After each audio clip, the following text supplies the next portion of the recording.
김두일의 페이스북 베스트 글. 안녕하세요.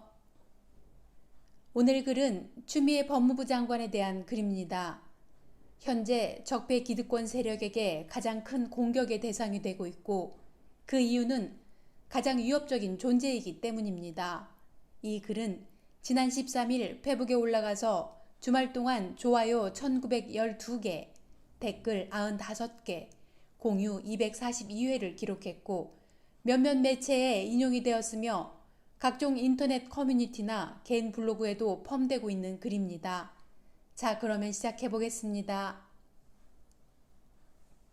2020년 11월 13일 딜러 추미애, 현재 적폐들이 가장 증오하는 존재. 현재 국힘당과 언론 그리고 검찰까지 가장 미워하는 대상은 추미애 장관이라고 생각한다. 여전히 외부에서 우리 편 탱커 조국이 적폐들의 어그로를 끌고 있지만 검찰개혁이 이뤄지느냐 마느냐 막바지의 단계에서 핵심적인 역할을 하는 인물은 딜러 추미애다. 우리 쪽 딜러가 상대편 탱커를 끝내야 끝나는 싸움인 것이다. 상대편 탱커는 물론 윤석열이다. 돌이켜보면 2019년 10월 14일 조국 전 장관이 사퇴를 하고 추미애 현 장관이 임명된 것은 2020년 1월 2일이었다. 지명을 하는데 2개월이 걸렸고 임명까지 2개월 반이 걸렸다. 이렇게 시간이 많이 걸린 이유는 검찰이 대놓고 대통령의 인사권에 제동을 건 사건으로 조국 일가 수사를 통해 보여준 광기가 극에 달해 있을 시점이라 검찰 출신이 아닌 어떤 후보자가 와도 탈탈 털겠다는 각오를 보여주고 있었고 문재인 정부 들어 준비해왔던 검찰개혁의 소임을 완수할 적임자로 일찌감치 호흡을 맞춰온 조국이 물러났으니 그것을 이어서 끌고 나갈 수 있는 후보자도 마땅치 않았던 것이다. 추미애는 판사 출신 5선 국회의원이고 여당의 당대표를 역임했다. 만약 행정부에 입각을 한다면 총리급이고 국회에 남아있었으면 국회의장 후보다. 검찰의 행태를 보면 새로운 법무부 장관 후보자도 조국 일가의 수사를 별건, 인지, 강압을 통해 탈탈 털었던 것과 동일하게 할 것이 분명하고 이는 5선의 국회의원 입장에서는 정치적으로 감당해야 할 위험이 너무 크다. 한마디로 잘해야 본전이고 손해를 볼 공사는 매우 크다는 의미다. 추미애 입장에서는 신분을 다운그레이드 해가면서 대단한 위험까지 무릅써야 하는 일을 해야 할 이유는 솔직히 별로 없다. 굳이 찾자면 검찰개혁의 소명을 완수할 수 있는 사람이 현실적으로 없다는 책임감이다.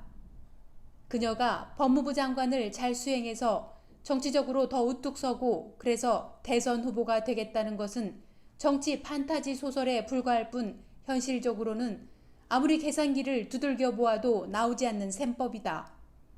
내 개인적인 추측으로는 문재인 대통령이 부탁을 했고 추미애가 장고 끝에 받아들인 것이라 생각한다. 수락을 한 이유는 법무부 장관을 할 사람이 정말 없다는 것을 추미애도 느꼈기 때문이라 생각한다. 김대중, 노무현, 문재인 이 3인의 위대한 대통령이 모두 추미애를 신뢰하는 것은 다 이유가 있어 보인다. 이런 과정을 통해 법무부 장관이 된 추미애는 기대했던 것 이상으로 잘하고 있다. 우선 대한민국 검찰 70년 역사에서 최초로 제대로 된 인사권을 행사하고 있는 법무부 장관이 되었다. 서초동에서 200만 명의 시민이 촛불을 들고 검찰개혁을 외치고 있을 때도 농담이 아니고 진짜로 비웃고 있던 검찰이 처음으로 심각해진 것은 추미애가 장관으로 오자마자 전격적으로 단행한 인사를 통해 윤석열의 친위대를 날려버렸던 순간이었다. 이 당시 검사들이 받은 충격은 꽤 컸다고 한다. 비유하면 김대중이 대통령이 당선되던 날 대구의 분위기와 흡사했다. 아, 세상이 바뀌는구나. 한동훈, 이동재의 검언유착 수사 관련해서 윤석열과 벌인 법무부 장관 수사 지휘권 문제에 첨예했던 갈등을 잘 기억할 것이다. 당시 윤석열은 외부 자문단, 검사장 회의 등 온갖 꼼수를 동원했고 검찰에 부역하는 언론들도 철저하게 윤석열 입장에서 보도했지만 추미애는 전혀 흔들림이 없이 진행했고 관철시켰다. 이후 윤석열의 가족 비리나 총장 본인의 비리 관련한 수사에서 추가적인 수사 지휘권을 행사하는 문제에 있어 윤석열이 순순히 포기하고 받아들이게 된 상황도 검언유착 수사 지휘권 갈등을 통해 배운 학습 효과였다. 그것뿐인가? 법무부 감찰을 효과적으로 진행하고 있다. 이 감찰에는 검찰총장에 대한 직접 감찰도 포함되어 있다. 사실 감찰의 효과는 강력하다. 지난 박근혜 정권 시절 황교안을 통해 직접적인 사퇴 압력을 받던 최동욱이 법무부 감찰이 들어가니 하루를 못 견디고 사퇴할 정도였다. 그런 의미에서 보면 윤석열은 나가는 순간 끝이라고 생각해서 버티는 것인지 혹은 신경이 무딘 것인지 궁금하기는 하다. 희한한 캐릭터이기는 하다. 검찰의 특수활동비 문제를 꺼내든 것은 인사권에 이어 검찰총장의 또 하나의 막강한 파워에 해당하는 예산을 맘대로 쓰지 못하도록 하겠다는 것이다. 여기에는 또 하나의 의미가 있는데 사실 대검은 직접 수사를 담당하는 기관이 아닌데 어느 순간 정치적 사건들을 지휘하는 곳이 되어버렸다. 육본 같은 지휘부 노릇을 하는 것인데 추미애는 이 대검을 순수한 행정조직으로 만들고 검찰총장의 역할도 시스템 관리자의 역할로 만들려는 제도 개혁을 단행하는 과정이라고 본다. 이렇게 맹활약하는 추미애는 대신 그에 상응하는 공격을 받는다. 딜러인데 탱커처럼 공격까지 받는 상황이 된 것이다. 게임에서 딜러까지 공격을 받는 것은 게임이 막바지에 왔다는 것을 의미한다. 조국의 준한 수준으로 가족이 털렸다. 아픈 아이 불필요한 구설수에 오르기 싫어 군대 보냈더니 황제 휴가라는 오명을 씌웠고 그것을 검찰이 수사까지 하는 황당한 상황으로 이어졌다.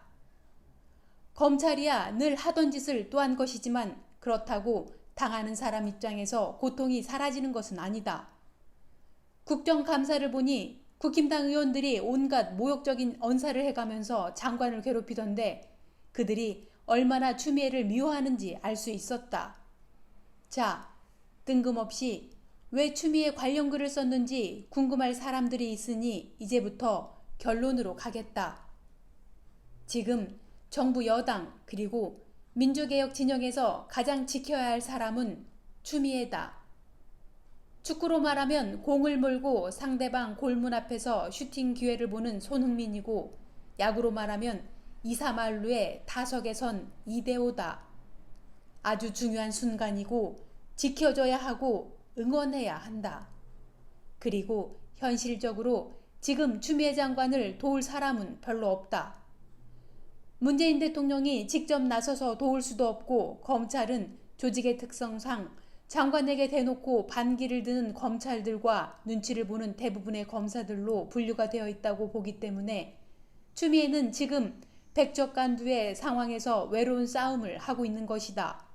이런 와중에 국정감사, 예산결산심의 등 수시로 국회에 끌려와서 고초를 겪고 있는데 더불어민주당 정성호 의원이 예결위 위원장의 신분으로 추미애 장관에게 윽박지르는 모습을 보았다. 나는 이 모습이 현 상황에서 대단히 부적절하다고 보는 입장이고 사실은 일순 짜증까지 확 밀려왔었다. 국힘당 의원이 꼬투리 잡는 것을 반박한다고 도리어 추미애 장관에게 윽박을 지르다니. 작년 법사위 소속 시절 윤석열 국정감사 때는 지금과 같은 국회의 권위를 발휘하지도 못한 양반이 왜 유독 같은 편에게 그런다는 말인가? 자, 현재 적폐 기득권들이 가장 증오하는 존재는 추미애 장관이다. 그 이유는 가장 위협적인 존재이기 때문이다. 하지만 그만큼 가장 많은 공격에 노출되어 있기도 하다. 그리고 지쳐가는 것도 눈에 보인다. 내부 총질하지 말자. 그리고 열심히 응원하자. 내가 오늘 이 글을 쓴 이유다. 중요한 내용 추가. 그냥 정성호 의원의 어제 잘못 하나만 지적하고 싶었다. 이것을 다른 정치적 해석으로 싸우지 말고 혹은 유도하지 않았으면 한다. 설령 의도가 그게 아니라도 그렇게 읽힐 상황이라면 유감스럽지만 해당 댓글은 지우겠다. 미리 양해를 구한다. 나는 승리를 위한 단합을 원하는 글을 쓰는 것이지 같은 편끼리 싸우자고 이 글을 쓴 것이 아니기 때문이다. 감사합니다. 그럼 좋은 하루 되세요. 좋아요, 구독, 알림 설정은 희망입니다.